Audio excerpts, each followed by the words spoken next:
సంవత్సరాల తరబడి ఎన్ని మందులు వాడినా మీ మోకాల నొప్పులు తగ్గట్లేదా? ప్రాణ పెయిన్ క్లినిక్ లో అత్యాధునిక చికిత్స. రిషికొండ ప్యాలెస్ ఇష్యూను ఎలా సర్ది చెప్పాలో వైసీపీ నేతలకు అంతు చిక్కడం లేదు. ప్యాలెస్ ప్రారంభించిన రోజున నాటి టూరిజం మంత్రి రోజా ఏం మాట్లాడారు? విశాఖ రాజధానిగా సంకల్పించినందున ఇందులో సీఎం క్యాంపు కార్యాలయం కోసం ఉపయోగిస్తే మంచిది అని త్రిమేన్ కమిటీ సూచించిందని, భవిష్యత్తులో పర్యాటకం కోసం ఉపయోగించాలా లేక సీఎం కార్యాలయంగా ఉపయోగించాలా అని తర్వాత స్పష్టత ఇస్తామన్నారు. అంటే జగన్ మళ్లీ గెలిస్తే ఇప్పుడు తాడేపల్లి తరహా రుషికొండ ప్యాలెస్ లో నివాసం సహా అదే సీఎం క్యాంపు కార్యాలయం అయ్యేదనేగా అర్థం. ఎమ్మెల్యే గంటా శ్రీనివాసరావు చొరవతో రుషికొండ విలాసవంతమైన భవనం మొత్తం బయటపడింది.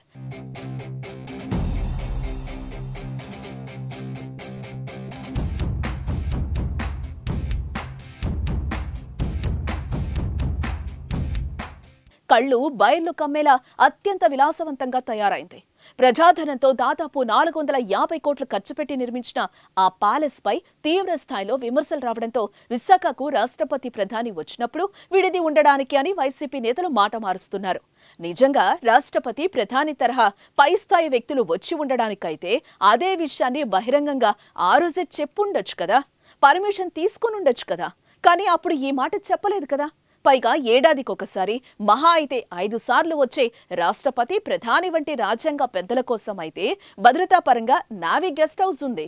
రాష్ట్రపతి ఒకసారి నావీ డే ఉత్సవాల కోసం వచ్చినా విశాఖలో బస చేయలేదు.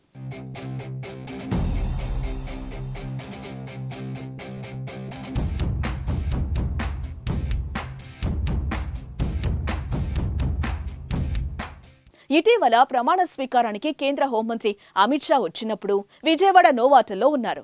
విలాసవంతంగా ఉండాలి అనుకుంటే నోవాటల్, రాడిసన్ తాజ్, ప్రేమ వంటివి విశాఖలోనే ఉన్నాయి. ఏడాదికి మహా అయితే ₹1 కోటి ఖర్చు వేసుకున్న 400 సంవత్సరాలకు పైగా పెద్దలకు విడిది ఇవ్వచ్చు, లేదా పెద్దల విడిది కోసం ప్రభుత్వ భవనమని ఆ రోజే చెప్పుండొచ్చు.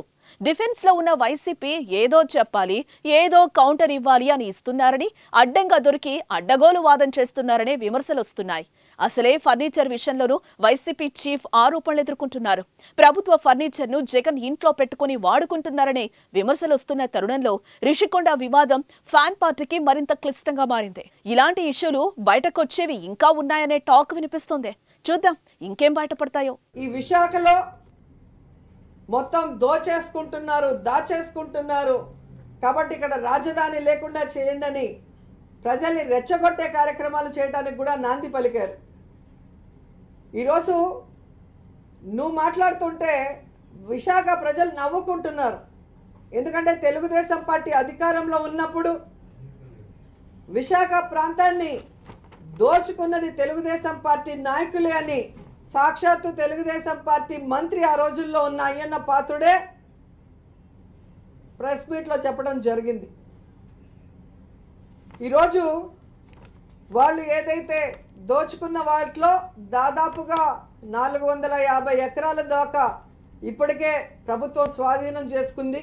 అవి వేల కోట్లలో ఈరోజు ఆ రేటు పలుకుతుంది.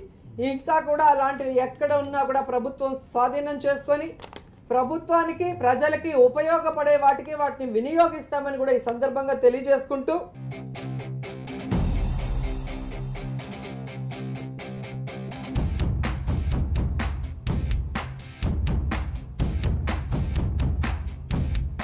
సుమన్ టీవీలో మీ పర్సనల్ అండ్ బిజినెస్ ప్రమోషన్స్ కోసం కింది నెంబర్కి కాంటాక్ట్ చేయండి.